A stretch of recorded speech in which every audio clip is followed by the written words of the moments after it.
nama saya Daniela Mariboto dengan NIM C3J119051. Di video kali ini saya akan membahas tentang otonomi daerah di daerah saya, yaitu Bekasi. Kita akan membahas tentang yang pertama, dasar hukum otonomi daerah. Yang kedua, pengertian otonomi daerah menurut Undang-Undang Dasar Nomor 32 Tahun 2004. Yang ketiga, model otonomi daerah. Yang keempat, visi otonomi daerah. Yang kelima, prinsip-prinsip otonomi daerah. Dan yang terakhir, otonomi daerah di Kota Bekasi. Simak lebih lanjut yuk penjelasannya.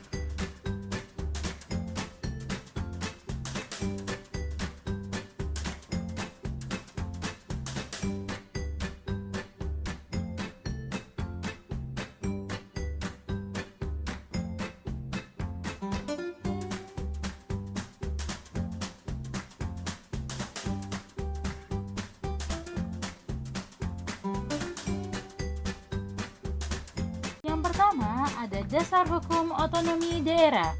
Dibedakan menjadi 3, yaitu yang ke-1 ada Undang-Undang Dasar 1945 Pasal 18. Yang kedua ada Undang-Undang Nomor 32 Tahun 2004 tentang pemerintahan daerah beserta perubahannya. Yang ketiga ada Undang-Undang Nomor 33 Tahun 2004 tentang perimbangan keuangan pemerintah pusat dan pemerintahan daerah. Berdasarkan Undang-Undang Nomor 32 Tahun 2004 tentang pemerintahan daerah, otonomi daerah adalah hak, wewenang, dan kewajiban daerah otonom untuk mengatur dan mengurus sendiri urusan pemerintah dan kepentingan masyarakat setempat sesuai dengan peraturan perundang-undangan. Dengan demikian, adanya kemandirian suatu daerah dalam kaitan perbuatan dan pengambilan keputusan mengenai daerahnya sendiri. Yang ketiga, model otonomi daerah dibagi menjadi 2, yaitu yang pertama ada desentralisasi. Desentralisasi adalah penyerangan wewenang pemerintahan oleh pemerintah kepada daerah otonom untuk mengatur dan mengurus urusan pemerintah dalam sistem Negara Kesatuan Republik Indonesia. Yang kedua ada dekonsentrasi. Dekonsentrasi adalah pelimpahan wewenang pemerintahan oleh pemerintah pada gubernur sebagai wakil pemerintah dan kepala instansi vertikal di wilayah tertentu. Yang keempat, ada visi otonomi daerah. Di bidang politik, visi otonomi daerah adalah sebagai proses untuk terwujudnya penyelenggaraan pemerintah yang demokratis dan responsif terhadap kepentingan masyarakat. Di bidang ekonomi, visi otonomi daerah adalah terbukanya peluang pemerintah daerah untuk mengembangkan kebijakan regional dan lokal untuk mengoptimalkan pendayagunaan potensi ekonomi di daerah. Di bidang sosial budaya, visi otonomi untuk menciptakan harmoni sosial dan memelihara nilai lokal yang memiliki kemampuan merespon dinamika kehidupan. Yang kelima, ada prinsip-prinsip otonomi daerah. Prinsip otonomi yang pertama adalah prinsip otonomi seluas-luasnya. Prinsip otonomi daerah yang kedua adalah prinsip otonomi yang nyata dan bertanggung jawab. Prinsip otonomi daerah yang ketiga adalah prinsip penyelenggaraan otonomi daerah harus selalu berorientasi pada peningkatan kesejahteraan masyarakat. Prinsip otonomi yang keempat adalah prinsip menjamin keserasian hubungan antara daerah dengan daerah lainnya. Selanjutnya kita akan membahas otonomi daerah Kota Bekasi. Yang pertama, ada penentuan nominal upah minimum regional. Pemerintah Kota Bekasi menetapkan upah minimum Kabupaten Bekasi tahun 2020 sebesar Rp4.589.708. Naik 8,51% sesuai dengan peraturan pemerintah nomor 78 tahun 2015 tentang pengupahan. Yang pertama, ada penentuan nominal upah minimum regional. UMK 2020 Kota Bekasi menempatkan posisi tertinggi kedua di Indonesia. Pemerintah Kota Bekasi menetapkan upah minimum Kabupaten Bekasi tahun 2020 sebesar Rp4.589.708, naik 8,51% sesuai dengan Peraturan Pemerintah Nomor 78 Tahun 2015 tentang pengupahan.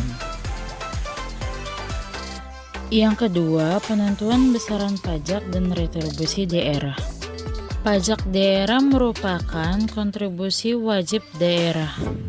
Terdiri atas pajak hotel, pajak restoran, pajak reklame, dan yang terakhir retribusi parkir motor. Yang ketiga, ada penggunaan anggaran pendapatan dan belanja daerah.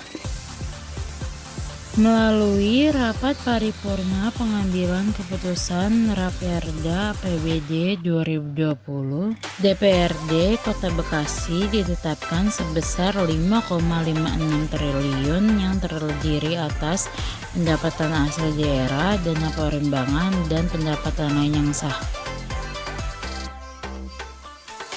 Yang keempat, ada pengelolaan objek wisata milik daerah. Ada 12 fokus pemerintah Kota Bekasi dalam pengelolaan objek wisata milik daerah. Yang pertama, menyusun dan menetapkan rencana induk pembangunan keparawisataan. Yang kedua, menetapkan destinasi pariwisata. Yang ketiga, menetapkan daya tarik wisata. Yang keempat, melaksanakan pendaftaran, pencatatan, dan pendataan usaha pariwisata. Yang kelima, mengatur penyelenggaraan dan pengelolaan keparawisataan. Yang keenam, memfasilitasi dan melakukan promosi destinasi pariwisata dan produk pariwisata. Yang ketujuh, memfasilitasi pengembangan daya tarik wisata baru. Yang kedelapan, menyelenggarakan pelatihan dan penelitian keparawisataan. Yang kesembilan, memelihara dan melestarikan daya tarik wisata. Yang ke-10, menyelenggarakan bimbingan masyarakat sadar wisata. Yang ke-11, memelihara aset wisata dan cagar budaya daerah. Dan yang terakhir, mengalokasikan anggaran keparawisataan. Yang kelima, ada pengembangan kawasan Kota Bekasi sebagai Smart City. Pemkot Kota Bekasi bekerja sama dengan Waste for Change untuk pengelolaan plastik. Kerjasama ini berfokus pada kesadaran masyarakat untuk bijak dalam mengelola sampah sesuai yang dikatakan Kepala Dinas Lingkungan Hidup Kota Bekasi, Yayan Yuliana.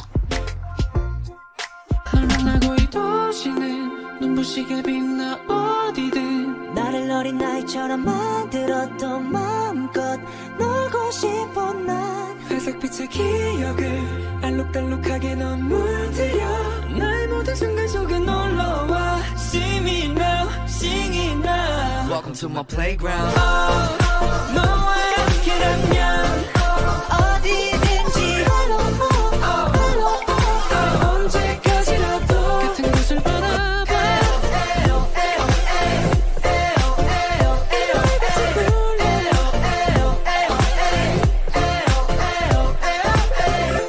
I don't get it now 어디서 뭐 하고 있니? 라고 한 번은 물어볼 것만도 같은데 I can't imagine life 너 없인 못 산다고 말로만 하면 뭐해 이젠 보여줘 내게 Give me kissing, give me kissing Who? Why you tripping, why you tripping If you wanna play with me wanna stay with me You better come here right now Give me Sekian dari video saya, kurang lebihnya mohon maaf.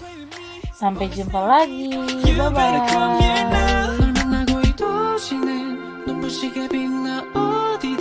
나를 어린 나이처럼 만들었던 마음껏 놀고 싶어 난 회색빛의 기억을